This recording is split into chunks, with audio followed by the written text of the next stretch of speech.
Right now at 6, the man who burned down a Portland apartment building hears from his victims and learns his fate. I find an appropriate sentence in this case is one that imposes a significant, lengthy prison sentence.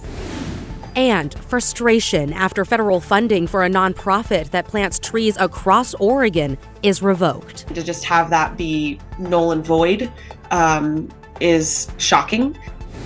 Plus, your guide to a weekend of all things Irish, with some already toasting to a glass half full on what's set to be a soggy St. Patrick's Day. I think there'll be more beer spilled than rain on the tent, so it'll be all right.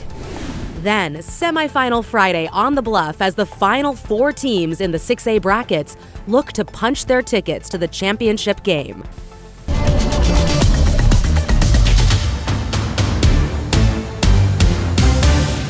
Well, happy Friday and welcome to the weekend. Right now it is 44 degrees in the Rose City, 27 at a snowy Timberline Lodge with a weather impact alert in effect for the Cascades. The white stuff coming down with several feet expected in the coming days. Everywhere else, it's going to be a bit soggy for St. Patrick's Day weekend, though. Let's get right to Celine Stevens in the Weather Center for a first look at your forecast. Celine, busy day. Definitely. We have a lot coming up as we get into the rest of this weekend, okay? So right now we've been dealing with the rain all day long. Temperatures in the mid-40s. We're sitting at 44 degrees. A little windy out there, 16-mile-per-hour winds. Expect that to continue as we get to the rest of our evening. But taking a look at our radar, at our satellite, that rain moved in around the afternoon and it's continued throughout the day. And like I said, expect it to continue throughout the weekend. We're going to be seeing even more snow and ice in the Cascades. And so that's what I want to point out right now. We are looking at a winter storm warning for all of the Cascades. We're going to be seeing potentially up to 4 feet of snow by the end of the weekend in that region. It's honestly best to just avoid traveling there if you can, but if you do, make sure your vehicle is prepared for that winter weather. Again,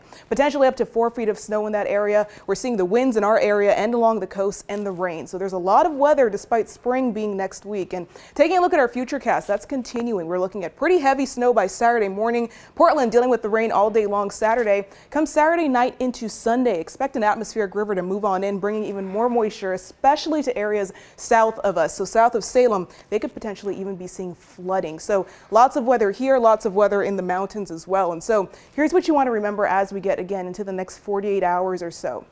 We have our weather impact alert and we have that winter storm warning that lasts through Sunday night. So that's the next 48 hours.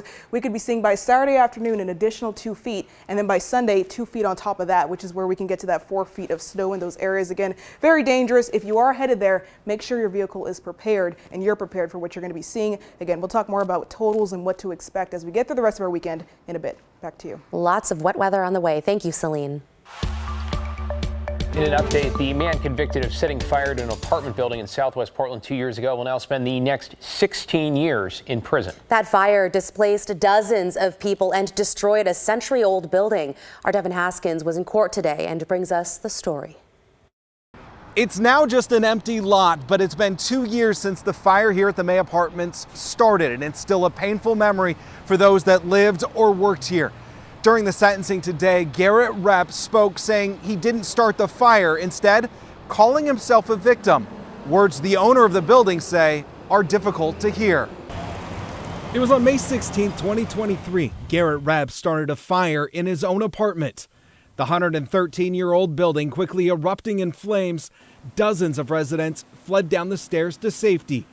Portions of the brick building collapsing to the street below, hitting property manager Rachel Elkin's car. I mentioned about the damage to my car. It's dense, but they're a daily reminder because they're all around my car. During the sentencing hearing, the prosecutor read impact statements. The property's owner talked about the loss. And resident Centiera Forbes spoke to the court about what she lost. In addition to taking everything that I owned and accumulated for myself since being on my own, he took away 2 of my emotional support animals, Basil and Desmond.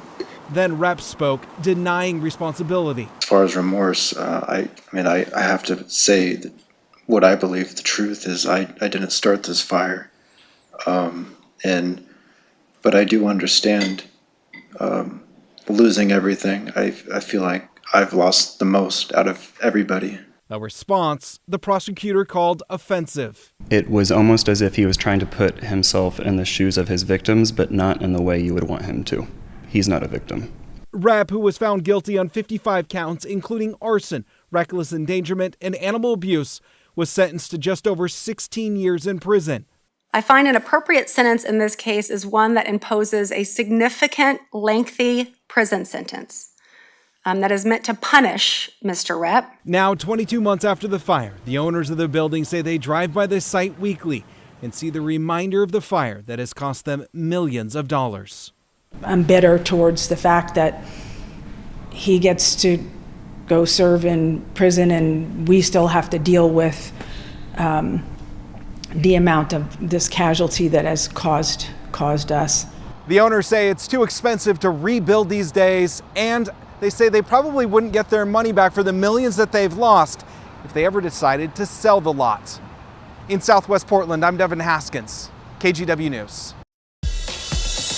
In tonight's headlines, a man who prosecutors say deliberately ran over and killed a pedestrian nearly 3 years ago has now been found guilty of attempted murder and manslaughter. The incident was recorded on surveillance video. Frederick Moore was driving a pickup on Southeast 82nd in June 2022 when he turned into the Eastport Plaza parking lot. This is at the top of your screen there. He turns around, waits for a man to enter the crosswalk, and then hits the gas, plowing right into him. 42-year-old Vincent Timothy died from his injuries. The video shows Moore taking off, then trying to run over a cyclist. Moore repeatedly told officers he ran over Timothy on purpose. He now faces a minimum of 10 years in prison. And another conviction today in a Portland murder case from 2018. In September of that year, 28-year-old Andrew Hathaway's body was found in a burned-out car on Marine Drive just south of Kelly Point Park.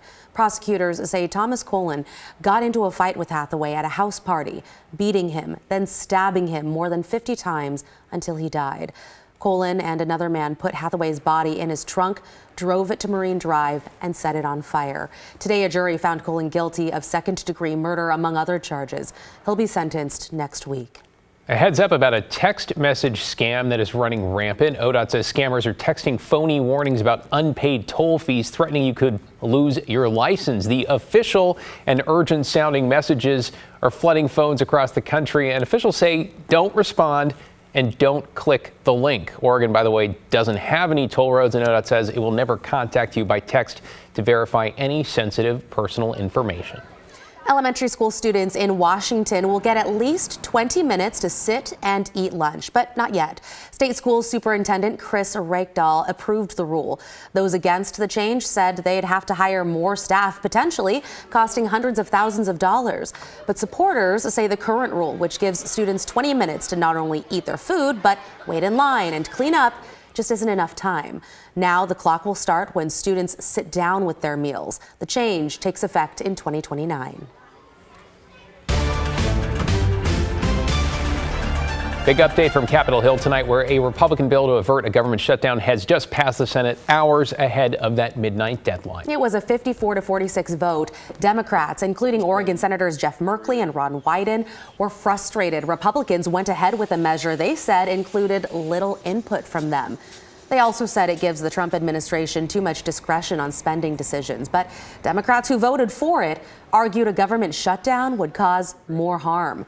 The bill heads to the president's desk to sign into law. It'll fund the government for 6 months, setting up another possible shutdown in September. Meanwhile, the Trump administration says it plans to fight a pair of rulings by federal judges ordering the immediate rehiring of thousands of probationary workers who were fired amidst the president's downsizing operation. So yesterday, district court judges in California and Maryland said the firings were done unlawfully. But today, the White House press secretary said the administration plans to appeal, arguing that judges do not have the power to check the president. You cannot have a low-level district court judge filing an injunction to usurp the executive authority of the president of the United States. That is completely absurd. All right. In a statement, Oregon AG Dan Rayfield said his office will take every necessary legal step to ensure compliance with those court orders. A nonprofit forestry group dedicated to replanting trees in wildfire-hit areas had its federal grants pulled, which means its work is on hold. Our Community Forestry is based in Talent. That's the epicenter of devastating wildfires that hit southern Oregon back in 2020. The rebuilding there includes replanting climate-resilient trees and creating safer urban forests. The organization had used $100,000 of $600,000 in grant money to help underserved people replant trees where they live. But then their federal money was revoked. I think the real loss and the real victims in this are the folks that are not going to get these services because of that money being, taken away. So that's the real tragedy, I think. He says, or she says, the Oregon Department of Forestry came through with $190,000 to fund projects already underway. But for now, the nonprofit can't accept any more applications for help.